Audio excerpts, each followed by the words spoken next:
Hello, how's everyone doing? I'm Movie Gamer Tonto. Hope you Ningans and Kamis are having a good time playing the new Dragon Ball Sparking Zero DLC.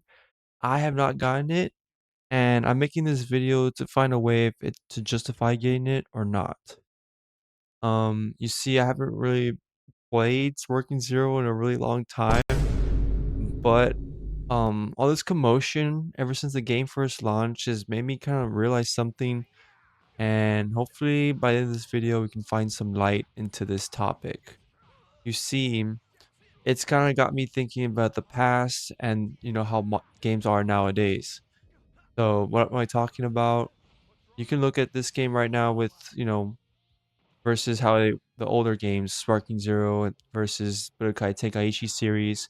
The first one came out in 2005, and then you got the next one coming out the following year, 2006, and then Budokai Tenkaichi 3 coming out in 2007.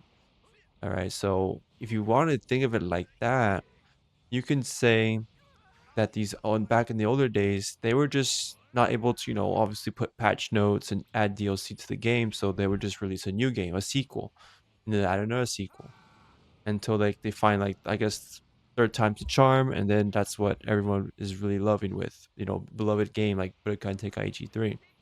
But it's been around in other games too. I mean, Just Dance. I remember like seeing Just Dance 2013, 2014, 2015, yada yada yada. And then even like Call of Duty, Black Ops, and then Modern Warfare, and then we switch back to Black Ops and Modern Warfare, and then so on and so on. So it's not like it's this is only an example for the Dragon Ball Z games. This has happened before in other games too. But Dragon Ball games have a special place in my heart. That's how I started to grow and fall in love with the series, the whole franchise. So here I am. We're gonna go ahead and see what we can do and figure out if the past was better or is the present better. And I was trying my best to be unbiased, but I just feel like I am. And you know what? That's the internet. Everyone has to take a stand on something. And I'll take my stand and I'll try to find little things here and there to like not make the modern day look so bad. I don't think it's all doom and gloom.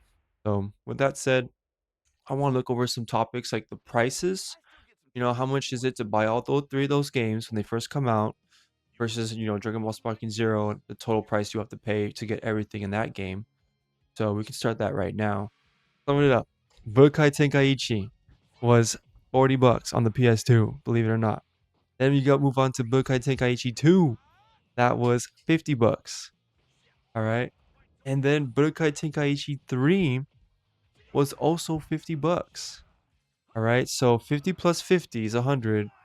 And then the Tenkaichi was 40, so then plus 40 makes all these three games altogether 140 bucks. Okay, that's how much they were, all three of them. So let's check Sparking Zero now.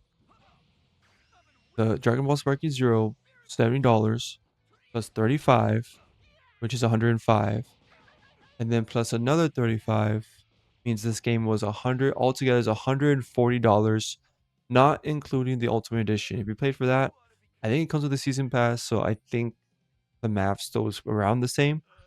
But either way, guys, the prices are actually pretty much the same. So one game is worth 140, the other one is worth all three games 140.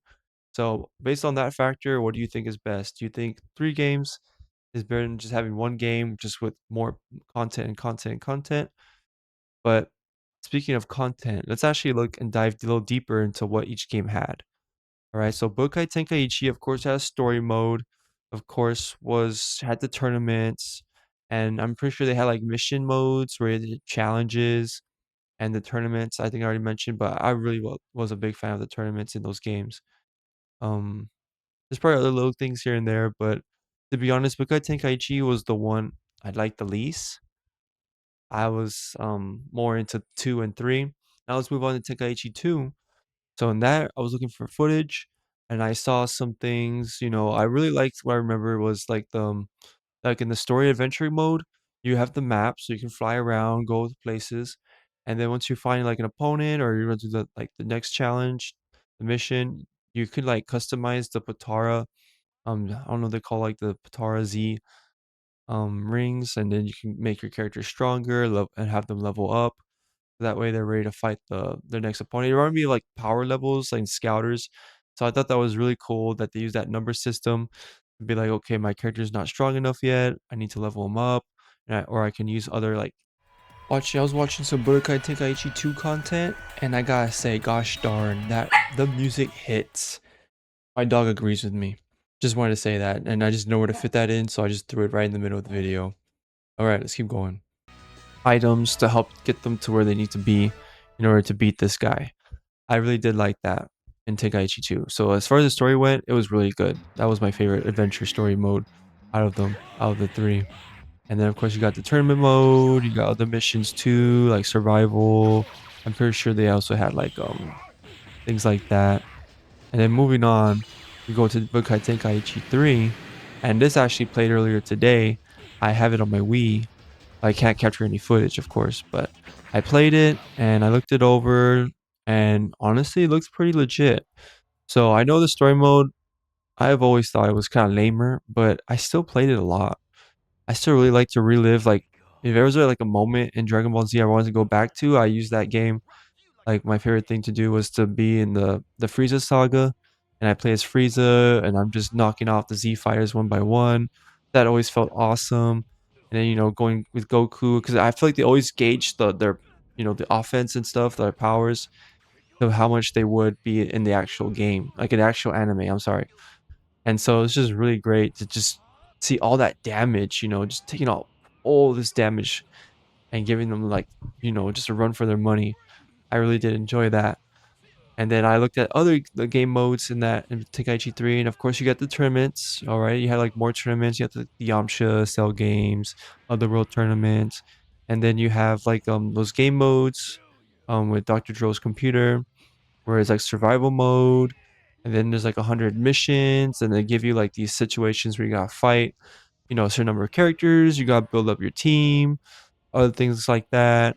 And then there was another mode where I never really played it too much, and honestly, it's probably the weaker one out of the three, where it's like you have multiple days and you can do like trainings to level up your, skills, and then you can travel and maybe find a character to give you an item, and then you can rest, and then like after 10 days or so, then you fight an opponent. And so I thought that was a little bit slow. I'm more of like just get right into the game kind of guy with those types of fighting games, but hey, it's there for someone. I'm sure someone must have had fun with it. If you did, let me know in the comments. So overall, yeah, I mean, I think those three games, each of them had their fair share of a decent, good amount of content.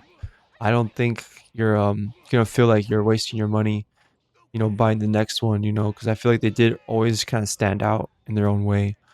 So now to Sparking Zero, this one I can't really, like I said, speak on the DLC, but it looks good. I'll say that. I'm sure people that have played it are saying it's good. So, I mean, I know it's things you gotta pay a little extra just to have those game modes that are fun that you probably would have already if you bought, Tenkaichi or Tenkaichi 2 and 3. But when I first bought the game Sparking Zero, I just felt like I didn't like the story mode at all. I didn't like the way they laid it out. I was really a fan of like the what ifs, but still, it's like just the like I feel like it took forever to like go into the next fight, and then the way they just had like those transitions was just like those pop pictures, screenshots. It's just like a PowerPoint version of the story, and it didn't have heart. It really didn't have heart. It felt like a business meeting. That you're just sitting in a board business meeting where this person just shows the screen of like these screenshots, and then I couldn't figure out the what ifs, and just the way like it was laid out, I didn't like it either. And Krillin and Tien, like their story modes are blocked off by this new DLC, which is just feels so doesn't feel right. Like, come on, these are like the most, they've been with Goku for the longest. They're like more of the traditional. I can understand if Jiren or some villains are DLC blocked behind that, but really, like the main cast, you're gonna put them behind a paywall? That just feels dirty to me. So I think I just want to end this video like this. I think what it really comes down to, like think of it like as a teacher. All right, you teach, you have like you assign your students an essay, they turn it in, and you read it, you're like, oh, okay, well, it looks a little rough around the edges, but we can work on it, here's some things to correct, and then you give it back to them. And then, student goes back to their desk, works on it more, and then they give it back to you again, and then you're creating it some more. Oh, this is a lot better. Oh, I really like this. This is awesome. A lot of improvements. I'm glad what I'm seeing. I'm happy what I'm seeing. And then, but it's not due yet. Like the essay's not due yet. So you give it back to the student, and they still go back and finish things up and work on it. And then next thing you know, they give it back to you, and it's it. This is it. And you're looking at it, and you're like, wow, this this is what I'm talking about. This is an incredible essay. Very good plot points. Everything is really, really, really explained very, very thoroughly and well. You cite all your evidence. Good job. This is an excellent paper. A plus. Okay. And then we go into Sparking Zero. Mr. Sparking Zero sitting at the desk. All right. They don't turn anything in. They hype about their essays. Sir, you're gonna love it. You're gonna love this, sir. You're gonna love it. It's gonna make you cry. And you're just like, okay, okay. Can I see it? Like, no, not yet.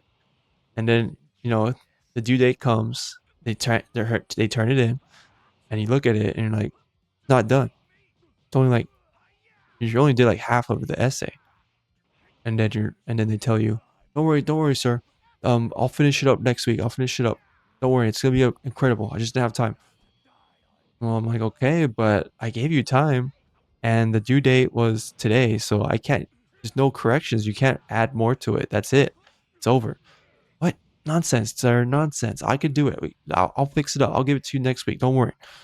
But it's due today, and the report card is this week. So there's nothing really much you can do. I can't really change your grade after this. Like that's what it feels like, I think. And I think that's why we're just looking at these games with a more negative context, because I think it's just the way they're doing it. I think they could do it a lot better. I think they can relay their games a lot better. Like I think they just need to be more honest. And it's not just, this company making Dragon Ball Sparking Zero. I think a lot of other game companies are having the same mistake with their marketing and their way of tackling this modern day of gaming. If they could only just like, I don't know, like maybe yeah, this game shouldn't have been $70. They should just make this game 30 or $40 and then just tell them, don't worry guys, we'll have the DLCs fleshing out and add more content as the years go by. So I think if they just did something like that and just were more honest and clean. I know they had that roadmap, but the fact that it was $70 just assumed that it was a full price. You got everything content type wise game. Like that was it.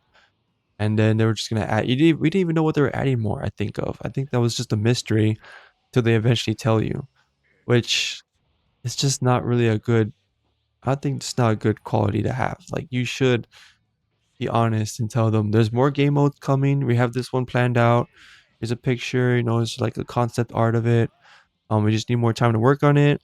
But please, guys, our game is gonna be $40, and go ahead and have fun.